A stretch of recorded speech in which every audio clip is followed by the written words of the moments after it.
We were having dinner and you were looking at one of my videos and you were like, see, like the way you're doing your face, your eyes, all wrong. You gotta change it. Explain to me that again. Like, what's the thing with the squint? Because that's what made you like super popular. So guys, I consider myself a facial conveyance strategist. So I look at faces and I look at how what they're conveying to us. I think my work evolved into that. At first I never thought about it, but as a model, I remember not knowing how to look in the camera and look cool. And I looked at pictures and I was like, why does that person look so out to lunch? And I realized that when we convey as humans, a lot of it comes from the eyes. We can only move our mouth, eyes, and eyebrows. So you can see my eyebrows are moving as I said that. Normally in pictures, people don't utilize their eyebrows very much. But our eyes and mouth tell a story, and our mouth has more muscles going into it than anything. So normally the mouth is very, the most expressive feature of our face. Eyes only open and close. That's really all they do. They're either relaxed and you feel you feel no pressure on them, which is a relaxed eye, kind of like probably what I have now. If you feel an outward forward pressure, that's normally when you're heightened awareness and you open your eyes and then you feel a pressure of the eyeball pushing against some muscles around your eye or something pushing out, and that's when your focus and my eyes are open now, and this is like I'm on a high alert and I'm really trying to convey something to you that I'm trying to make you believe or something like that, instead of a relaxed eye like this where it's just like, you know. And then if I want to be super cool and confident, I'm gonna or inquisitive, or you know, I'm gonna squinch, which is like this, and I try and teach people this, and you feel your eyes coming back and your muscles in your lower eyelid coming up, and it's kind of like and your brows get involved, and there's a thought process that it looks like. So I like people to look like they're in thought. In my work, a lot of times I'll confuse people on purpose, and they'll look like this, and they're like, but I look confused. I was like, yeah, it's kind of cool.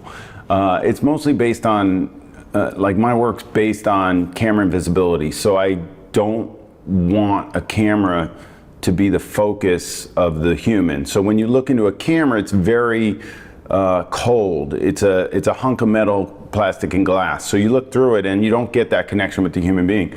So I want that connection with the human being. So I want it to be like the camera's not there. So if the camera's not there, that means that the person would be behaving like they would without a camera, which I try to watch them before they get in front of the camera to see if I can capture that. So that's kind of cool. I was speaking for Google. My first talk was for Google in 2012. And Sergey Brin had on the Google glasses at the time, and he had a camera in here, and he goes, look in here. And I was like in there, and I pointed like this, and he took the picture. And I said, hey, can I get that picture? And he said, there's only 5 emails in these glasses, and yours isn't one of them. And I was like, that was really nice. I was like, oh shit. But my friend who was working with him at the time got me the picture. So after he took the picture, I said, well, why can we, I know the camera's over here. I want to be taking pictures when the person's not aware. Is there any way we can make a contact lens with a camera on it so I could just, you know, look at, this was 2012. I think they're making one now. He's like, he just said to me, not right now, we can't. And I think, but I was like, I'm implanting that so that you come up with the contact lens with the camera in it so that I could shoot and nobody would know I was shooting. I'm sure spies have this kind of stuff already, right? But I think that that's so cool because human behavior when you put a camera in front of them changes, right? Everybody feels that, especially when they're on a camera that's recording live, right? So you know you're being recorded, you're aware of it. I look at old recordings of myself when I'm on camera, and I was an actor. Like, I was terrible. I don't know how I ever thought I could do that. My acting coach was really good. He convinced me I was good.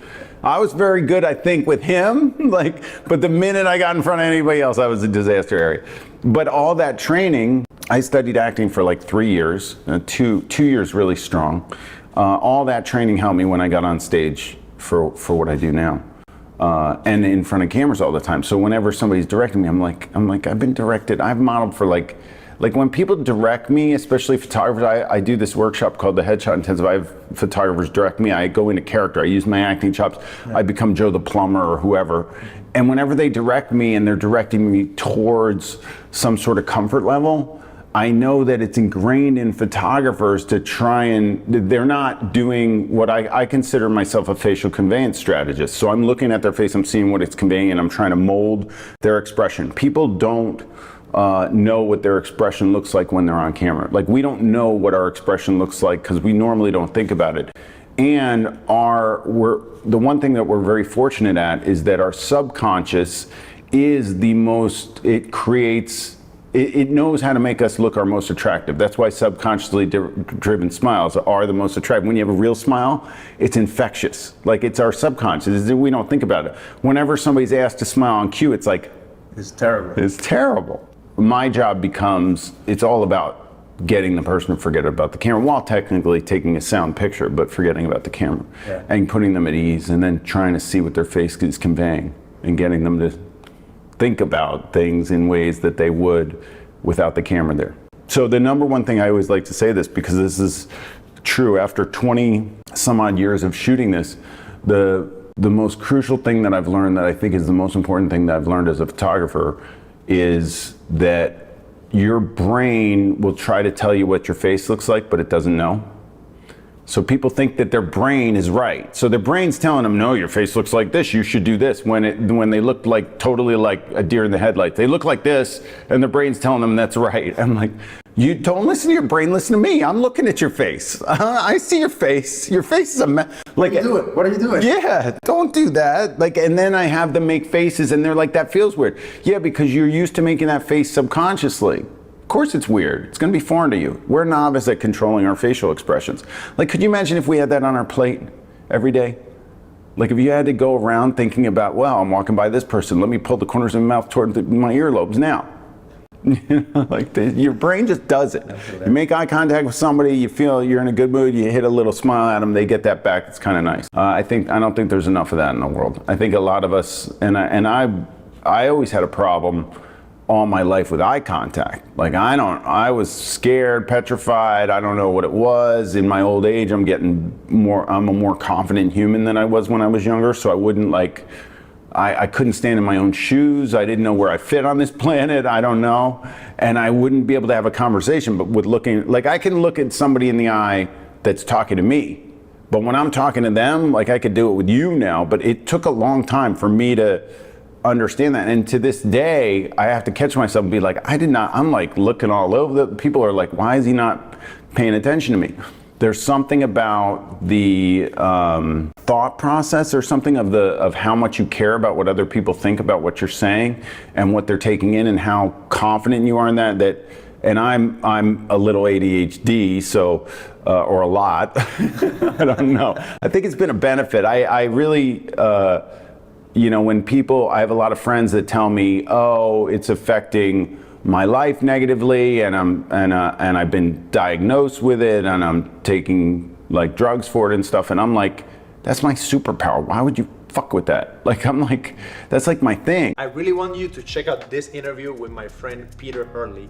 Peter is the best headshot photographer in the world, and in the episode he teaches me and you how to look amazing on every photograph, and also how to look confident all of the time. Check out that episode, it's really good.